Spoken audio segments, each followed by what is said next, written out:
Welcome back to the Hi-Tec Oils Super Series panel show. We've reviewed the first 4 rounds of this exciting 2023 season. We've got 2 rounds left. We've had a look at those coming from Sydney Motorsport Park and, of course, back to the historic Calder Park Raceway in Melbourne. But joining us now, an up-and-coming talent who's over in America racing TA2. He joined us up in Darwin earlier in the year. Nathan Herne, welcome to the show. Nathan, it was fantastic to have you up in Darwin, rejoin us all the way from America. Tell us, what was it like to come home and be part of the TA2 racing once again?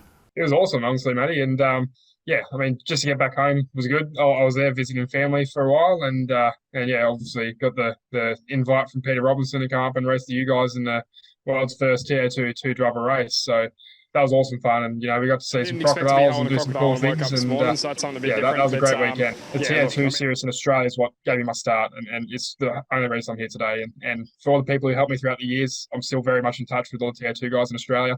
Peter Robinson, still talk to him, quite often, and yeah, it's just a great series, and to be a part of it and go back and see everyone, and I don't know, it was good fun, and one of the weekends probably that was a highlight this year so far.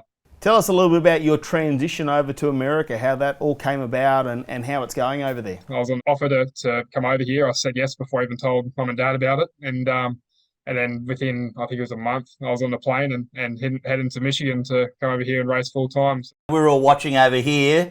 It's a pretty synonymous track, very famous. And I think I read one of your social media posts about the fact that you'd played that or looked at it and dreamed of doing it, and all of a sudden you're there and you're coming back from, I think you qualified 13th, and you were a bit disappointed, but you've driven back through the field to a fantastic third. I think everybody had no voice over here as we were yelling, making sure hopefully we were cheering you home. But how was that effort and what did that feel like? That was awesome. And, Watkins Glen, it's had a lot of history, I guess, with me. I remember growing up playing PlayStation and win the 2023 championship for Franklin Road and for Nitro Motorsports. Brent Cruz, Nathan Herne's off losing time as he defends from Nathan Herne. I think Brent struggled a little bit on the restart with his car. Late excursion to school that day, and I got to watch Marcus win. So to get to that track was awesome. And obviously, starting 13th was a bit, how you going?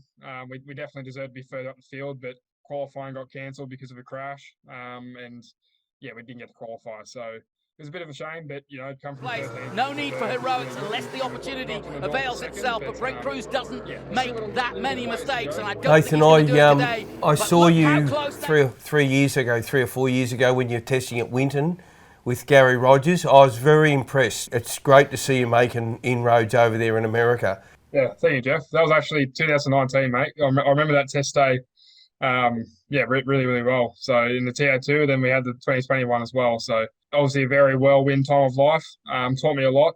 Every day I wake up and I'm living in Boston now, and I go for a run, and I just think, I never thought I'd get to this point. We had the Marcus Ambrose era, like you've just spoken about, and now we've got the Shane Van Gisbergen era where he's popping over to run with Trackhouse. Justin Marks runs in your series, so that must be pretty interesting, and he's obviously keeping an eye on talent. And whilst he's competing, it appears to be a bit of momentum heading your way, and that should help. That can help you over there.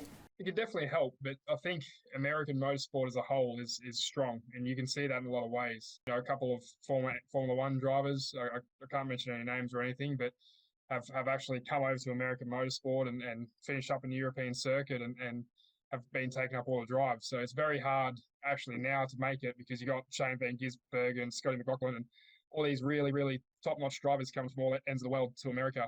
Well, Nathan, now you've had the opportunity to be in America this year and sample a bit of alternative motorsport, and like you said, had a bit of a go at Speedway.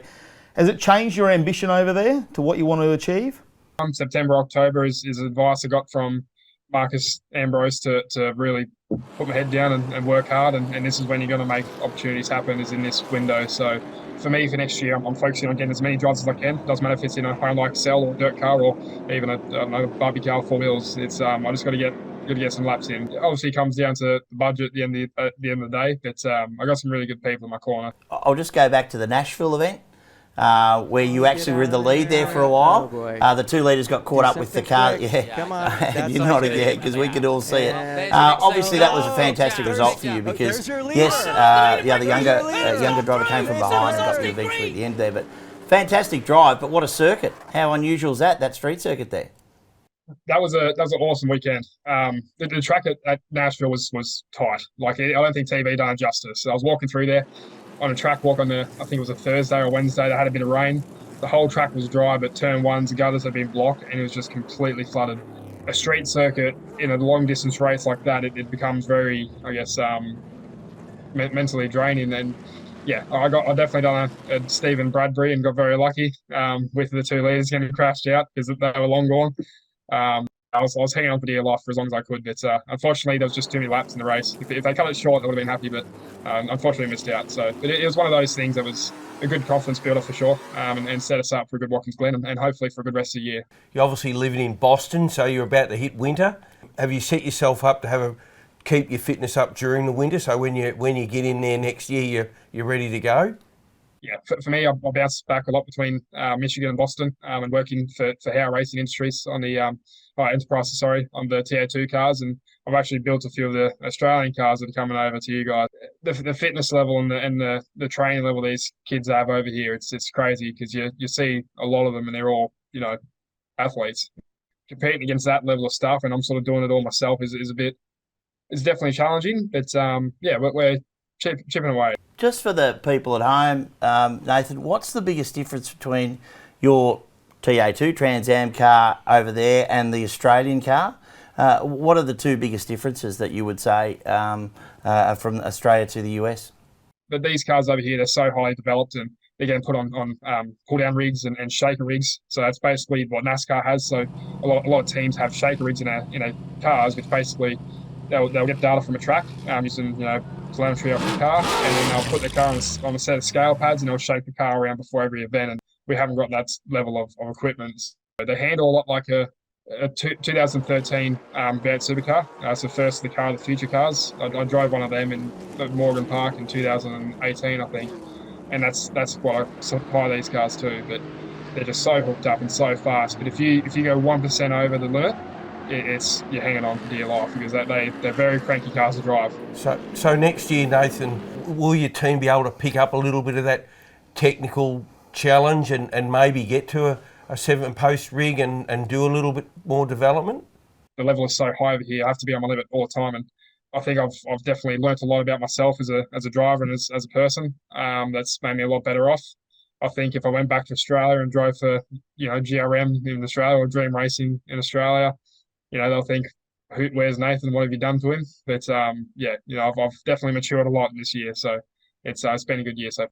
Well, Nathan, we thank you for coming on the Hi-Tec Oils Super Series panel show. We wish you all the best of luck for the rest of the year and going on to next year. I mean, you've got all the support. There's a lot of talk in the TA2 muscle car ranks, isn't it? When we go to the rounds, there's always, how's Nathan going? And we're reviewing things, and a lot of support from a lot of other motorsport categories as well. We thank you for joining us today. Yeah, no, for sure. And I've been keeping my eye on the TA2 series back home as well. So it's been good to watch from afar. But I wish I could go back home, and hopefully I can make it to the last round at Quarter Park this year. Thank you, mate. See you, mate. Bye. Such a great young person. Well, he's just not a driver. He's got a great personality as well, Nathan, and he's really fighting hardest over in America. Wasn't it fantastic to have him join us? Yeah, just fantastic to hear what he's had to go through, what he's had to do to continue to race over there. I think it was quite interesting that he was talking about watching Marcus Ambrose race and running late for school. So I think that's a pretty cool story, and he's able to obviously talk to Marcus now. So I mean, any kid's dream, isn't it? Really.